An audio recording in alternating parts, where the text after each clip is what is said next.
Bienvenue encore aujourd'hui. Nous sommes le dimanche 3 mars 2024. J'ai un partage à vous faire, qui s'intitule L'Éternel est mon berger, je ne manquerai de rien. Tout simplement, on connaît ce psaume qui est le psaume 23, psaume de David. Nous allons juste étudier les deux premiers versets en fait, d'accord? Donc voilà, le premier verset c'est «L'Éternel est mon berger, je ne manquerai de rien». Donc aujourd'hui, j'aimerais vraiment que qu'on fasse une réflexion parce que est-ce que on se rend compte vraiment à tel point on ne va manquer de rien en fait avec Jésus? Parce que dans la vie quotidienne en fait, on a l'impression il y a toujours quelque chose qui nous manque, voilà. On n'a pas assez de temps, on n'a pas assez d'argent. Quand on a assez d'argent, voilà, on, on manque et parfois on n'est pas encore heureux. Il y a quelque chose qui nous manque en fait. Aujourd'hui, le message c'est que voilà, l'Éternel est mon berger, je ne manquerai de rien. C'est sûr qu'il y a toujours quelque chose. On a toujours l'impression qu'il y a quelque chose qui nous manque dans notre vie, voilà, dans la vie quotidienne en fait. Mais sache avec l'Éternel, tu ne manqueras de rien parce que il a tout pour toi, il a déjà tout prévu pour toi. Ici aussi, j'aimerais mettre un peu en contexte le verset et le chapitre. Nous savons que David lui-même, il est berger. En fait, un berger, il maîtrise son métier, en fait. Il sait ce que c'est. Je prends l'exemple d'un cuisinier.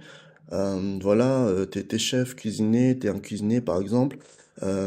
Quand t'es chez toi en fait, c'est toi qui vas cuisiner parce que voilà, c'est quelque chose que tu maîtrises et tu vas pas demander à un autre cuisinier de cuisiner chez toi quand on va manger. Voilà, vu que c'est ton domaine, c'est ton métier, c'est toi qui maîtrises. Si tu appelles un autre cuisinier, ça veut dire que voilà, ça veut dire que tu te dis c'est sûrement un cuisinier qui est meilleur que moi, je l'appelle pour faire le repas chez moi par exemple, au lieu que ça soit moi qui le fais, d'accord? Et ici, David justement, il est berger, mais il dit que l'Éternel est son berger. Il considère vraiment que voilà, l'Éternel il est au-dessus, quoi, d'accord? Et là, il se met vraiment à la place des moutons, en fait, tout simplement, d'accord? Donc, au lieu d'être les bergers, il s'est mis à la place du mouton et il s'est dit, en fait, si moi, je suis un mouton, que le Seigneur, c'est lui qui est mon berger, qui s'occupe de moi. Et là, on va rentrer dans le verset 2. Il me fait reposer dans des verts pâturages, il me dirige près des eaux paisibles. Donc en fait, une fois que c'est le Seigneur qui est le berger, il se met à la place du mouton. Le mouton qui est dans les verts pâturages, c'est un mouton, on va dire, euh, qui a de l'herbe partout en fait. Et ça veut dire que voilà, il est bien en fait.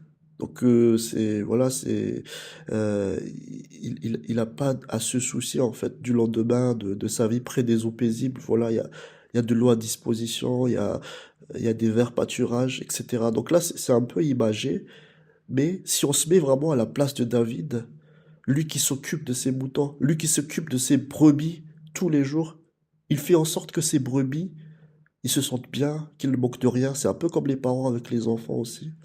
Voilà, ils font tout pour leurs enfants. Ils font un effort pour que leur enfant ne manque de rien. Et sache qu'aujourd'hui, l'Éternel, il est là aussi.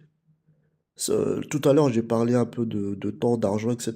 Mais parfois, on dit aussi, ok, j'ai pas assez de connexion avec Dieu. Voilà, il y a toujours des choses qui peuvent nous dire, voilà, je suis pas heureux de ma situation ou heureuse de ma situation parce que ceci, cela, il y a toujours quelque chose qu'on pense qui manque. Mais sache qu'avec Dieu, c'était en manque d'affection, en manque d'amour, en manque de bonheur, de joie, peu importe. Sache que le Seigneur est ton berger. Mets-toi à la place du brebis et sache qu'il peut prendre ta vie en main et il peut changer ta vie. Il peut vraiment devenir celui qui transforme ta vie. Aujourd'hui, je vais prier pour toi.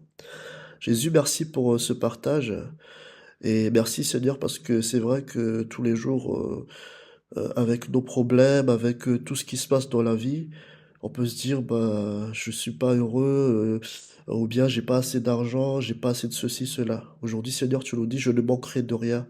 On ne manque de rien parce qu'on a toi, Jésus, la source d'eau vive, qui vraiment qui coule à flot, Seigneur, et qui est toujours avec nous. Et sache, Seigneur, que qu'on veut toujours renouveler notre relation avec toi. Et bénis toutes les personnes aujourd'hui qui suivent cette vidéo. Peut-être qu'il y en a qui ont des difficultés, il y en a qui ont du mal à s'approcher de toi, il y en a qui ont toutes sortes de problèmes ou de choses qui les chagrinent. Voilà, qu'ils sachent aujourd'hui qu'ils vont manquer de rien, parce que ta puissance, il est là, elle est là pour être avec eux, pour les bénir, pour les emmener vers les eaux paisibles, pour leur montrer la voie de Jésus, comme le berger qui montre la voie à ses brebis. Merci Jésus, en ton nom, nous faisons cette prière. Amen. Donc bonne journée à tous et soyez bénis.